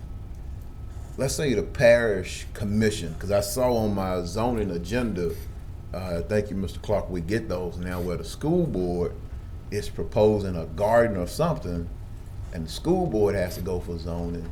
So with the parish, if we decide to build a new drug court, would we have to go for zoning? Yes, sir. Yes, sir. If we were building a drug court, where? If we were building a new building somewhere. If we were building anything anywhere, would we, under the Constitution and under the statutes and laws, would we have to go get zoning approval for that? If we were doing it within the city, City or parish, within the 5-mile radius, Yes. or in the city, would we have to get zoning?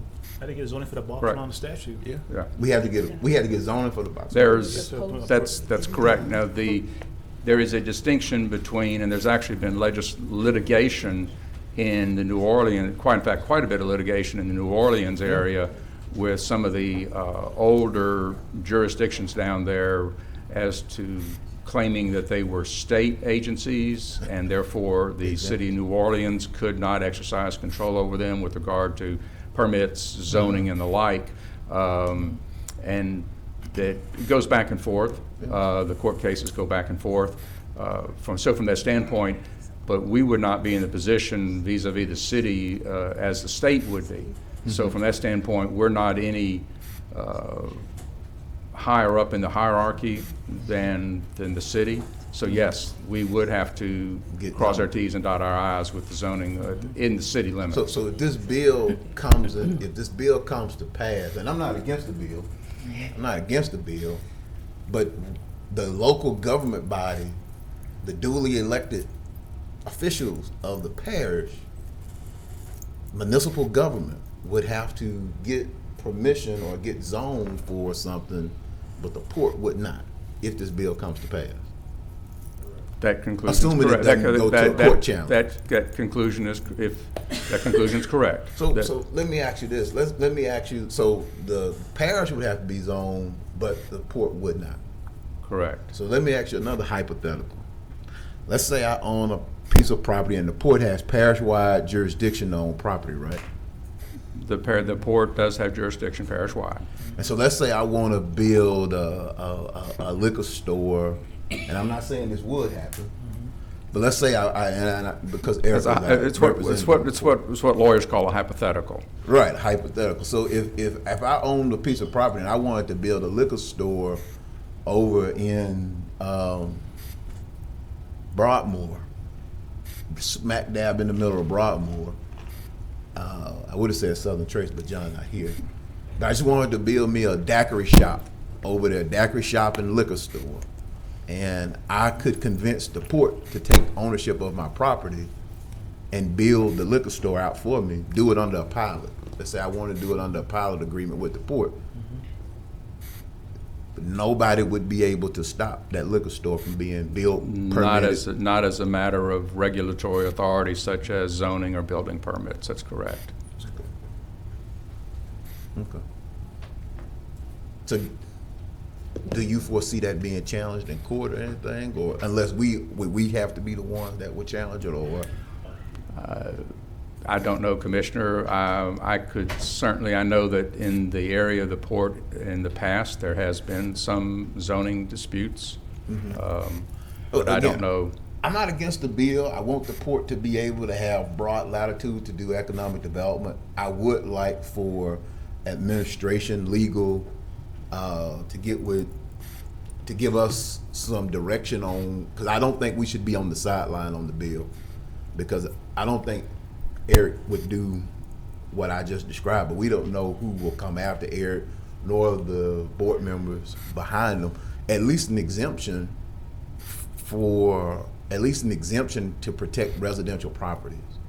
I think that's fair. Again, I'm not against the bill, and I hope the body wouldn't be against the bill, because the port does need broad latitude. But the Liberty Glass plant, are we still collecting property taxes from the Liberty Glass plant? To the extent they have money and still operational. Right. Yes. And so the port could come take it off the property rolls and do whatever with it they want to do and not be subject to local government. Is that correct? Yeah. That would be correct. Yeah. Commissioner Jackson, your time has expired. I got 3 minutes. Well, you got to get the motion for the 3 minutes. I'd like to have another minute. I'll make a motion for 1 more minute. All right, got a motion by Second. Commissioner Chavez, seconded by Commissioner Burrell, to give Commissioner Jackson an extra minute. Acclamation? Okay. Yep. Thank you. All right, go ahead. So I'm wrapping up. I just would like to get some guidance from legal and administration on where we should go to compromise on the bill. I think we should be supporting our port. They do a great job. Eric does a great job, but something that provides some level of protection. I don't know what the issue was with the MPC that just made it go to this level where they don't want any. And I guess what my disappointment really is we had a legislative Zoom call and this bill never came up on the Zoom call. And it's kind of similar to the bill that happened with the MPC last year. They kind of just pop up out of nowhere without anybody having any conversations about it. I think the way it was caught was there was an issue with the airport and the airport kind of caught it. So I would just give us some kind of guidance on where we should be as a body, if we should take a position, because I see it as something that could be sort of detrimental. I do know that they could be regulated by some state agencies, but the state agencies are really looking for formalities. They're not looking for. Time has expired again. I had 3 minutes. Made a motion for 1 minute. You asked for 1 minute, I'm sorry. I meant a minute as in hypothetical. I'm sorry, I thought I'm entitled to 3 minutes under the new rules, automatically 3 minutes. But if y'all could give us some, if y'all could just give us some guidance on where we need to go on it, I think it sets forth a dangerous precedence. So again, Eric, I'm not against the bill, so let Danny Malone know I'm not against the bill.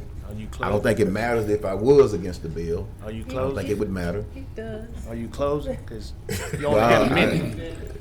You only had a minute. I'm doing my closing, I'm taking my seat, and now my final word is I just think we need to have some conversations on that bill. Thank you, Mr. President. All right, Commissioner Carter. Good afternoon, Commissioners. Thank you. Finish, Commissioner Jackson. Good afternoon, Commissioners. We attempted to have an Economic Development Committee meeting this evening, and we didn't have a quorum. There's only one agenda item on that we need to discuss. And so what I wanted to do was to see could we reschedule it in this week, Wednesday. I know we got 4 committee members that we're down to 3 now. How does 10 o'clock Wednesday look for members of the committee? Won't be available at 10. Can't be available at 10. What works for you? After 1. After 1? Okay, let's do 1:30 on Thursday. Wednesday, I'm sorry. All right. Thank you, Mr. President. Dr. Wilson. All right, Commissioner Burrell.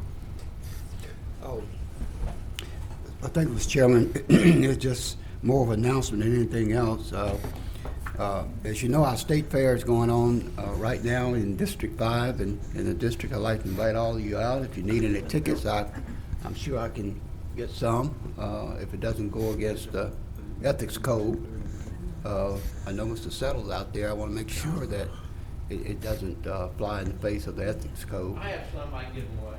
Oh, well, see, he has, but it's okay, since he's not a, well, I wouldn't say not a politician, but you can get some from him. But anyway, it seems like it's going well, although the weather's been a bit inclement. But it's new. It's the first time that we've had a spring fair. And I understand they're going to have a fall fair too. Yes. But it seems like the attendance is starting to creep up, so come on out and enjoy the state fair. Thank you, Mr. President. Attorney Frazier. Going back to the House Bill 105, I just wanted to let you all know it was received in the Senate today and placed on the calendar for a second reading. It was read for the first time today. So if there is going to be some action, it needs to take place relatively quickly. The quickest way is to, if we can actually get the port to agree on whatever amendments we would be interested in placing in the bill. I found this out through going with the process of the public meetings bill that we did last fall. The quickest way is if everybody involved agrees. If not, somebody needs to go down and testify, and so you all need to kind of get together and give us some guidance as to what position needs to be taken.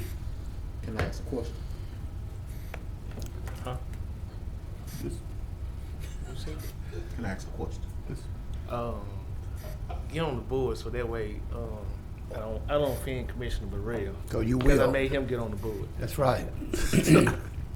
All right, Commissioner Chavez. Thank you, President. We have a long-range committee meeting set for 11 a.m. this Thursday, if all the committee members can make it. Mr. Everson offered to get us lunch, and in celebration of the Battle of Pueblo, or Cinco de Mayo, I said, sure, get some tacos.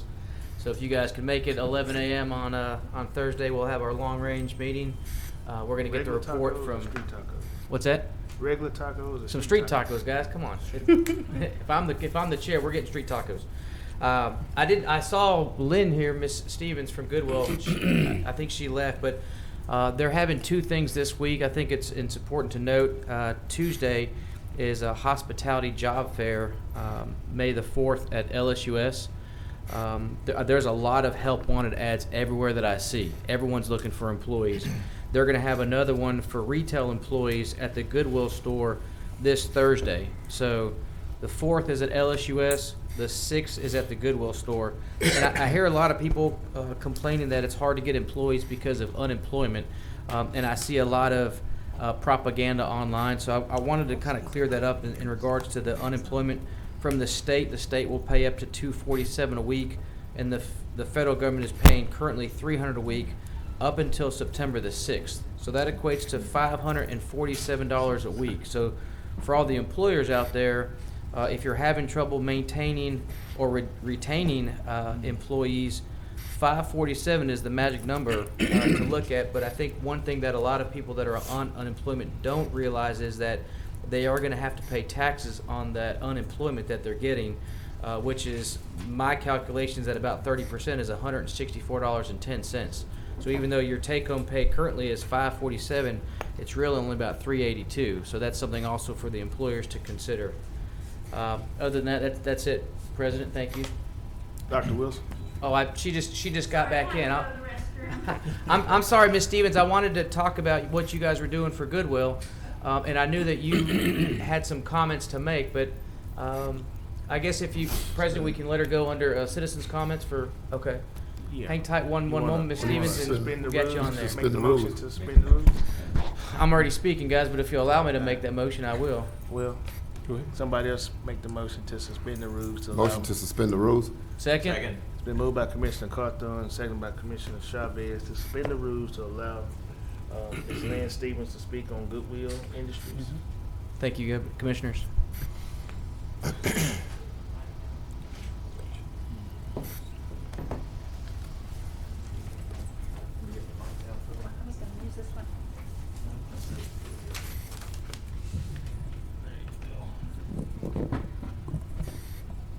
Sorry, I couldn't wait. I had to go to the restroom. It was killing me. I was like, I've got 5 minutes.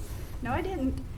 Lynn Stevens, Goodwill Industries. I'm actually the Director of Workforce Development there. So I've been there 3 years. Prior to that, I was at United Way and helped run United Way for almost 10 years. So got a lot of knowledge, working knowledge about what's going on in our community. Right now, Goodwill was really one of the only agencies that really stayed open through the entire pandemic. While the Workforce Commission offices and the Coordinating Development Corporation was closed to the public, we stayed open because we realized very early during the pandemic that individuals needed help. They just needed help filing for unemployment. They didn't know why they couldn't get through to the unemployment line and why it took 2 hours to get a phone call if they even got through. And so we were there during that whole entire time, and we really haven't stopped. Through just last year, we ran 80 job fairs in person at Goodwill Industries, and we're averaging 2 a week. Like there's one tomorrow, one Thursday this week. Good jobs, all kinds of jobs. People are calling us because they just desperately need people right now. I've rolled in just as you were talking about the benefits. It's about $13 an hour you need to make to be over that threshold. Yes. In our state. People, if you haven't seen the news today, people are getting benefits that probably shouldn't get benefits in regards to, their filing and, the state. They're so inundated I don't want to say they're filing bad claims, but they're filing bad claims. Goodwill is there for you all to use. We are helping as many people as we can every day find employment in our community. And yes, there are tons of jobs out there that exist right now. Our unemployment rate right now is higher than the state, higher than the national average right here in Caddo Parish. So we desperately need to get people out working and really work towards the skills, because the jobs market is also changing at the same time. You know, it's a lot more digital skills you're going to need in the future, a lot more things that you're going to need. We're trying to teach those tools at the same time. So as far as the kids and youth, we do that as well. We help run the city's summer job employment program. And so we do that as well. We do it a little bit different because we also teach workforce development skills.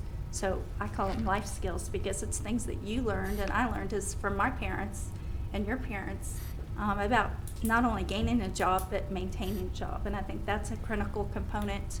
We also follow individuals for 90 days after they've been employed. A lot of companies just kind of put them in a job and don't realize what happens. Our success rate, just even during COVID time last year, was 85%. Stayed in a job 90 days or longer. So whatever we can do at Goodwill, we're here, we're willing. We have the capacity. We're stretched really thin because I say we're blowing and going every day, but we will try to make it work and help the community, because that's what we're there to do. Our mission is about employment.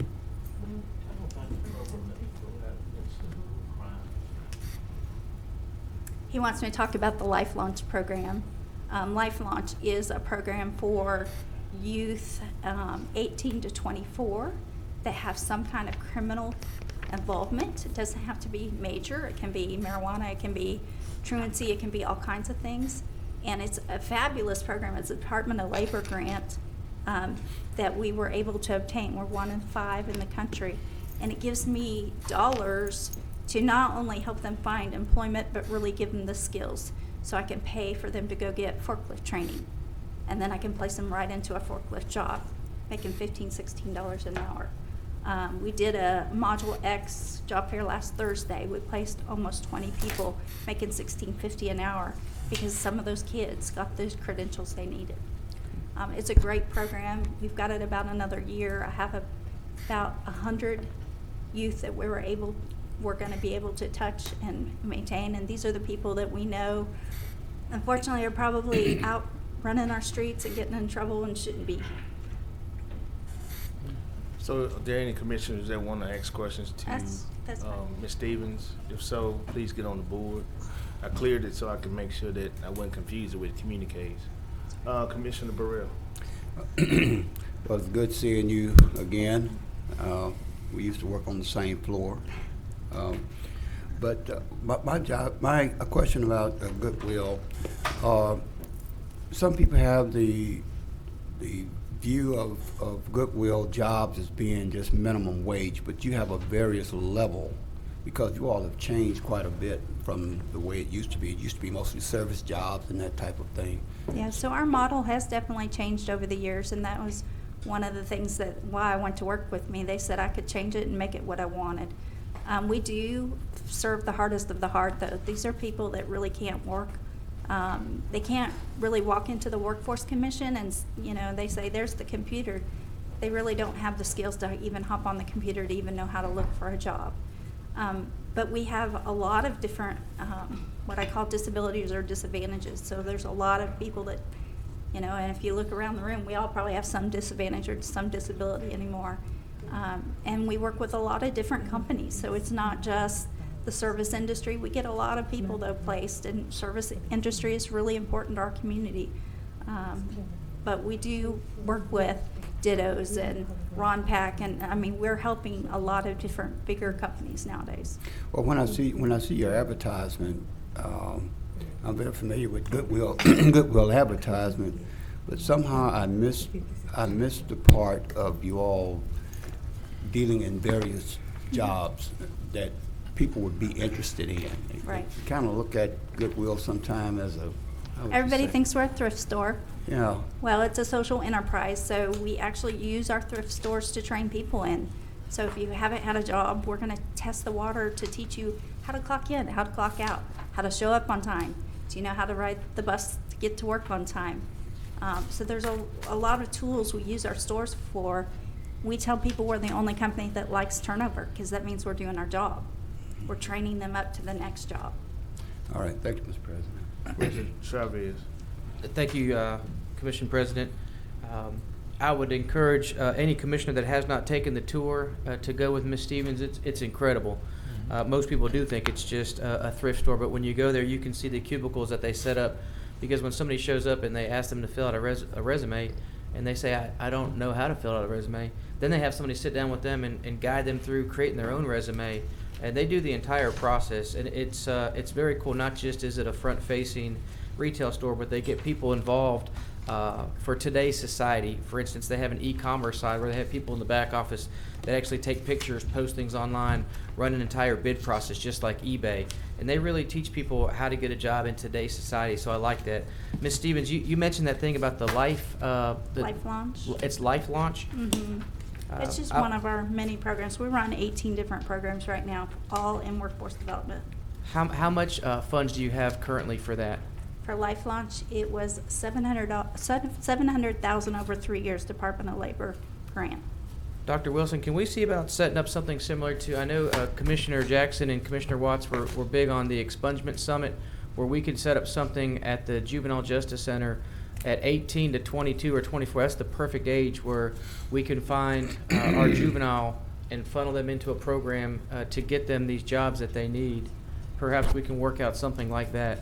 Yeah. I think that would be a great scenario if you guys are not doing that already. Yeah, 18 years old is put him out of the categories of juvenile.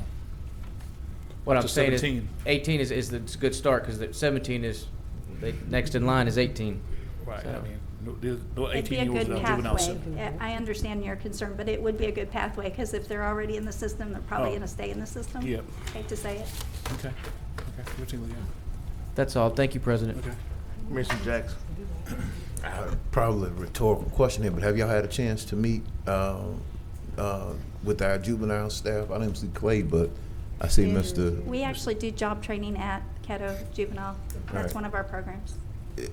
And do y'all do placement? I know there's the Good Support Program, but is Yeah, there Good placement Support for is called. students? We don't do placement there. We're doing workforce development skills behind, while there's all the youth are behind the wall. Could it be possible to, Yes. okay. I don't ever say no, or very rare. I know that, right? Because I'm thinking that we could, if the judges are saying, if the judges are referring them, say, look, I need If you I to could go get more see. judge to mandate, it'd be great, because that's we why would I'm- change our community a lot more.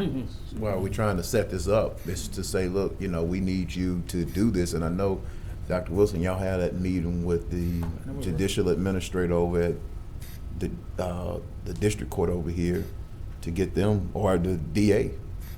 So maybe, I know Bishop Randall is a good friend of the district attorney, and so maybe he can help open that door. Maybe he can help open that door for you at juvenile as well as at district court to, like you say, mandate an order.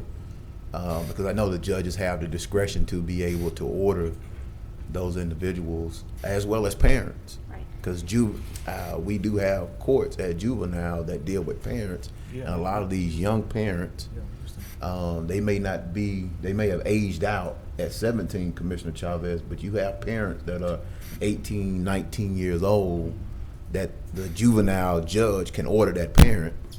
Am I correct? Can order that parent into that program, and so Yes. would love to see that marriage. And I know she's not here, but get an update at Juvenile Justice Committee and back to this body on an update. Can we get that from you? Yeah, we get Randall to talk to him. Okay. All right. That's it for me, Mr. President. All right. Thank you, Ms. Stevens, welcome. for coming Thanks, and giving us that information. And I'll make a motion to go back into our regular work session. Dr. Wilson At has that something. point in Mr. time, Second. at that point in time, it will be Dr. Wilson. Yes, sir. I need to invite you all to Our annual employee recognition program is going to be this Friday at 2 o'clock. It's going to be a little different. It's going to be a virtual program. Typically, we recognize our employees who have 5 years up to 35 years of service. And before the pandemic, we had a presentation over at the State Fairground where we gather and celebrate the occasion and have lunch. But because of the pandemic, we'll be doing it virtually this year. So we'll send you a link. You can kind of dial into it and observe the proceedings of the pendant recognition ceremony for our employees. And we certainly appreciate the support on that one. What date is it? Friday at 2, that's coming Friday at 2 o'clock. We'll make sure you get the link for it.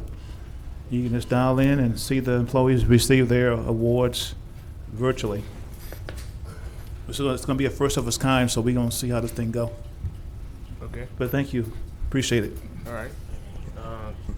Commissioner Jackson, you back on the board for communicating? Yes, I was gonna ask, I know the attorney said that the best way, and I agree, the best way to deal with these issues is to work with the individuals that are proposing it. I was just gonna suggest, could we lean on our parish representatives to help broker this sort of peace offering or compromise on the deal, if there's one to be had, if y'all see the need for one. Eric may not see, Danny may not see the need for I one. have already reached out to Mr. England. Oh, it's Eric that we talked to. It's Eric that we need to talk to. Well, we would work with Ms.